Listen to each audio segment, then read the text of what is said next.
নমস্কার বন্ধুরা, চন্দনা ফুড হাবে আবারও স্বাগত।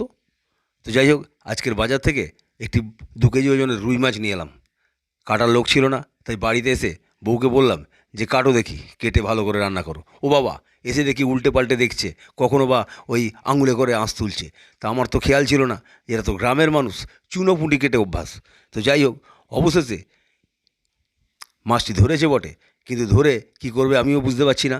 ভুটির কাছে নিয়ে গেছে, নিয়ে যাওয়ার পর দেখি চামচ নিয়ে এসছে। আমি ভাবলাম কি চামচগুলি খেলবে নাকি, তা না, চামচে করে আঁশ ছাড়াচ্ছে, দেখা যাক কীরকম কী হয়। তো যাই হোক, চামচে করে আঁশ ছাড়িয়ে ছাড়িয়ে আঁশ ছাড়াতে না পেরে অবশেষে উল্টে পাল্টে ঘুরে ফিরে বটিতে তুলছে। একেবারে যুদ্ধকালীন পরিস্থিতি, মানে একেবারে ওই কুরুক্ষেত্র যুদ্ধ। তো যাই হোক, যুদ্ধকালীন পরিস্থিতি সামলে মোটামুটি একটা কোপ পতাবার চেষ্টায় রয়েছে। তো যাই হোক, যথারীতি কোপ চলছে মাছের মধ্যে। অবশেষে মাছ কাটা হচ্ছে। বন্ধুরা, বাড়িতে মাছ কাটা যন্ত্র না থাকলে বাজার থেকে কেটেই আনবেন, না হলে আমারই মতো পরিস্থিতি হবে। খুবলে খাবলে কোনো রকমে হবে বটে, তবে মনের মতো সাইজ হয়তো হবে না। তো যাই হোক, আজকের মাছ কাটা প্রায় হলো কোনো রকমে। এবার রান্নাটা হোক। মাছ কাটা যেমনই হোক না কেন, কিন্তু রান্নাটা অবশ্যই সুন্দর করে। ধন্যবাদ তাকে।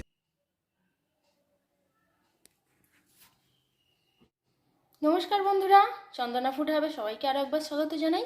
তো বন্ধুরা, মাছ তো আগেই কেটে নিয়েছি। তো এখানে আমি সব মাছ নিয়ে নিই, যতগুলো লাগবে ততগুলোই নিয়েছি। আর আজকে আমি রুই মাছের কালিয়া বানাবো। তো তার জন্য এখানে মাছ নিয়েই নিয়েছি। তো এর জন্য একটা ক্যাপসিকাম, টমেটো, কাঁচা লঙ্কা আর 4টে পেঁয়াজ নিয়েছি। পেঁয়াজটা একটু বেশিই লাগবে, তাই 4টে পেঁয়াজ নিয়েছি। আর এখানে আছে আদা রসুন বাটা 1 চামচ, 4 মগজ আর 1 চামচ পোস্ত। আর এখানে কিছু গোটা গরম মশলা আছে, এলাচ, দারচিনি, জিরে, সাহাজিরে, সাহামরিচ আর কিছু লবঙ্গ। আর এগুলো আমি গরম করে একটু গুঁড়িয়ে নেব। সব সবজিগুলো আমি কেটে নিয়েছি। তো গোটা গরম মশলাগুলো এখন গরম করে নিচ্ছি, এগুলো গুঁড়িয়ে নেব। এই গোটা গরম মশলাগুলো যদি এইভাবে গুঁড়িয়ে দেওয়া হয়, খুবই সুন্দর এর ফ্লেভারটা আসে। গোটা গরম মশলাটা শিলে গুঁড়িয়ে নিচ্ছি। শিলে গুঁড়োনো মশলা এমনিতেই খেতে সুন্দর হয়। মশলাটা গুঁড়োনো হয়ে গেছে, এবার 4 মগজটাও বেটে নেব। 4 মগজ আর পোস্তটা বেটে নিয়েছি। কড়া বসিয়ে দিয়েছি, এবারে তেলটা গরম করতে দিয়ে দিচ্ছি। মাছের মধ্যে আগে থাকতেই আমি নুন, হলুদ, লঙ্কা মাখিয়ে রেখে দিয়েছি। তেলটা গরম হয়ে গেছে, এবার মাছগুলো আমি দিয়ে দিচ্ছি।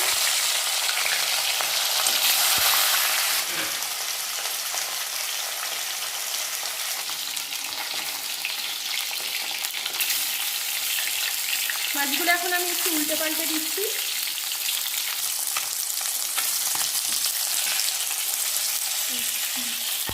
মাছগুলো ভাজা হয়ে গেছে, আর মাছগুলো খুব লাল লাল করে আর কড়া করে ভেজে নিয়েছি একদম।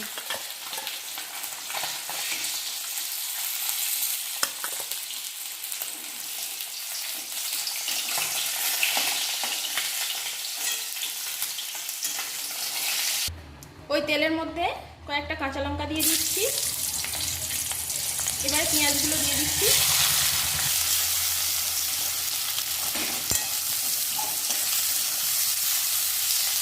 পেঁয়াজগুলো ভাজা হয়ে গেছে, এবার আমি ক্যাপসিকামগুলো দিয়ে দিচ্ছি।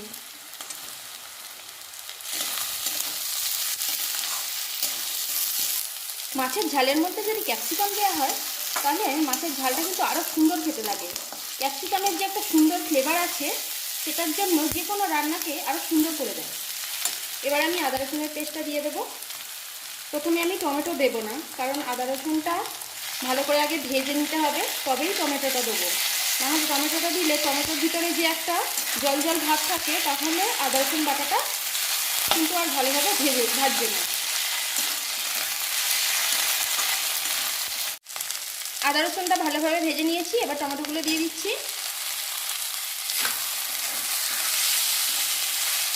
এবারে পরিমাণ মতো লবণ দিয়ে দিচ্ছি।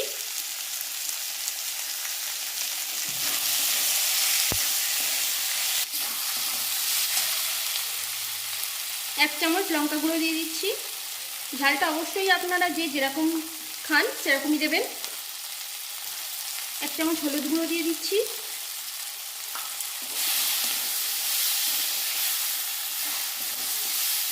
মশলাটা ভালো করে কষিয়ে নিয়েছি। এর মধ্যে আমি এবারে পোস্ত বাটা আর চারমগজ বাটাটা দিয়ে দিচ্ছি।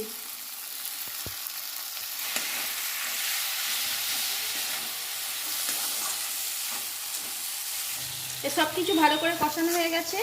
এবারে মশলা ধোয়া বাটিটা দিয়ে জলটা দিয়ে দিচ্ছি।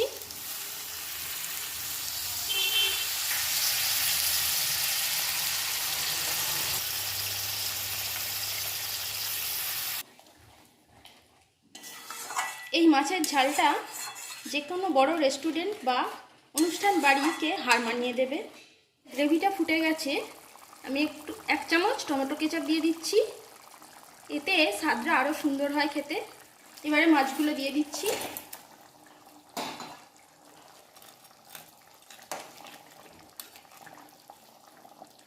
মাছগুলো দিয়ে একটু ভালো করে ফুটিয়ে নেব, তাহলেই রেডি হয়ে যাবে। মাছের ঝালটা একদম রেডি হয়ে গেছে। এবার সবশেষে আমি গরম মশলাটা দিয়ে দিচ্ছি। গরম মশলাটা দেওয়ার পরে এত সুন্দর এর থেকে ফ্লেভার বেরিয়েছে। তো বন্ধুরা, গরম গরম মাছের কালিয়াতে একদম রেডি হয়ে গেছে। এবার আমি নামিয়ে ফেলছি। তো বন্ধুরা, গরম গরম মাছের কালিয়াতে একদম রেডি। তাহলে আর দেরি কেন, গরম গরম ভাত নিয়ে বসে পড়ুন, 2 পিস মাছ নিয়ে নিন, ব্যাস ঘাটাঘাট ভাত খেয়ে নিন। অসম্ভব সুন্দর খেতে।